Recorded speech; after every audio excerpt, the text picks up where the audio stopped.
Hello guys, this is 12th Harbinger and welcome to my channel. In this video, I am going to give you some tips and tricks to complete the new 4.3 Spiral Abyss Floor 12. At the end of the video, I will also suggest you some extremely strong teams to use. Without any further ado, let's jump right into it. In 12-1 first half, there's a perpetual mechanical array. Since it's a single enemy, single target characters like Yoimiya, Hutao, Navia or teams like Hyperbloom team are best here. Some strong AoE DPS like Xiangling who have high damage can also clear it easily. However, you would want to avoid using AoE DPS like Beidou here as her performance drops significantly against single target enemies. During the laser attack of the array, you can go behind it to cancel it or just use a shielder and ignore dodging. The boss enters its second phase after its HP drops to 35% after a period of time and launches 4 cubes that transforms into ruined sentinels of various types. There will be one ruined sentinel with a ring around it. You need to defeat that sentinel and end this phase. You may want to avoid getting the ring on the octopus ruined sentinel as it takes a bit longer to activate than the others and is more tanky. The crab one can be annoying as well, so you can keep retrying unless you get the ring on the snake or the triangular sentinel if you have trouble clearing this chamber faster.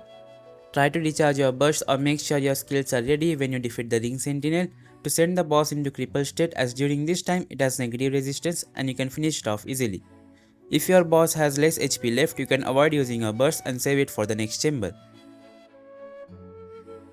Moving on to the second half of the first chamber, here we have the Thundering Manifestation. This boss can get extremely annoying as it moves a lot, making it a lot harder to hit it. However, with characters that can auto-target like Yoimiya, Ningguang, Wanderer, Yanfei, etc., or characters that let you aim like Neuvillette, Tighnari, Ganyu or Line, this boss can get a lot easier. Melee characters like Alaitam, Itto, Xiangling, Hutao, etc. can also work, but you will have to constantly chase behind it. So it is recommended to use a ranged character. However, if your characters can deal high damage, you don't need to worry about melee or ranged characters as you can defeat this boss within seconds. This boss also has constant electro aura on it, which is great for Dendro characters like Tighnari and Alaitam as they can easily proc spirit reactions. Pyro characters can also trigger overload reactions on this boss for dealing extra reaction damage. Also, after fighting this boss a few times, you will get used to its attack patterns. This will let you predict its movements and plan your skills accordingly. So don't give up even if you don't have ranged characters. Lastly, Hyperbloom teams also work as Dendro and Electro can coexist, which lets you proc the Bloom cores consistently.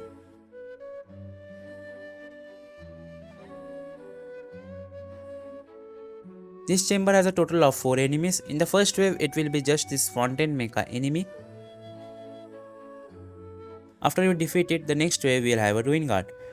Bring this Ruin Guard towards the center of the arena as it will be helpful for the next wave.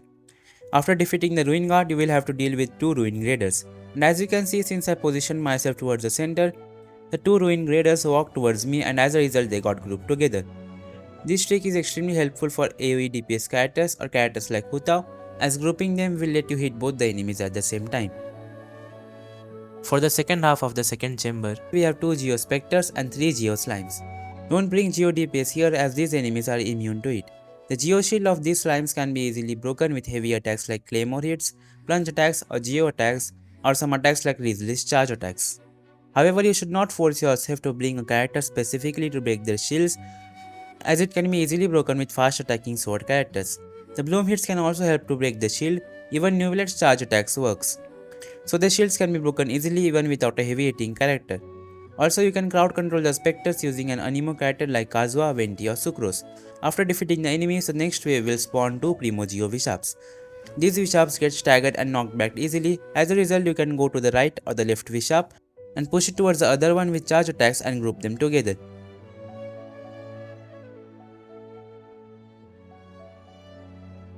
These Vishaps are quite squishy, so even without grouping them, they can be dealt with easily. In the next wave, we have 2 Lava Churls. Grouping them is quite easy as the Lava Churls themselves come towards you. Here, since I was on the left side of the arena, I started attacking the left Lava Churl, and as you can see, the other one started walking towards me.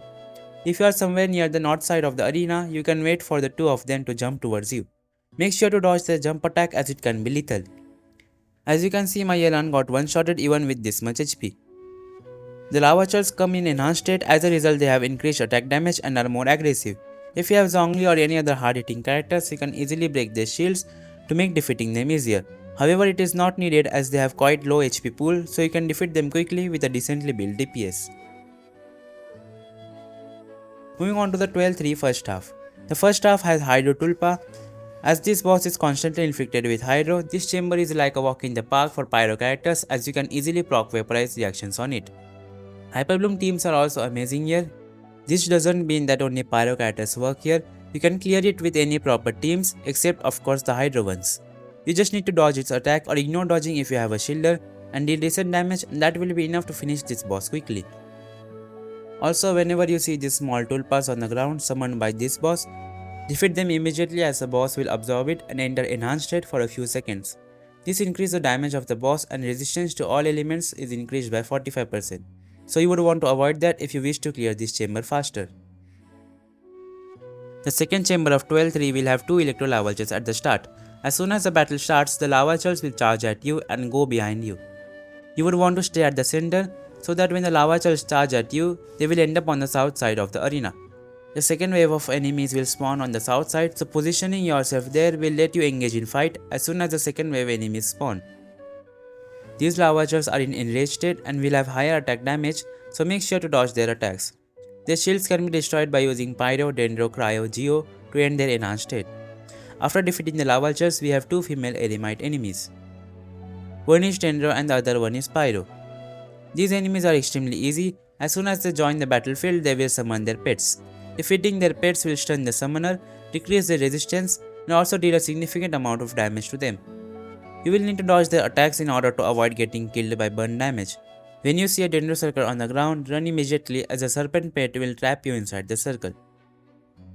For teams, there are many good ones that you can use in this Abyss cycle. Starting off, we have the Xiangling national team, which is not a surprise as this team works for every Abyss cycle thanks to Xiangling's broken burst. Hyperbloom teams are also an amazing option due to their high single target damage, which can delete enemies within seconds. This Abyss cycle features many single target enemies, which is great for many single target DPS like Yoimiya, Hu Tao, Ningguang, Tignari, etc. But this doesn't mean that other DPS are not great.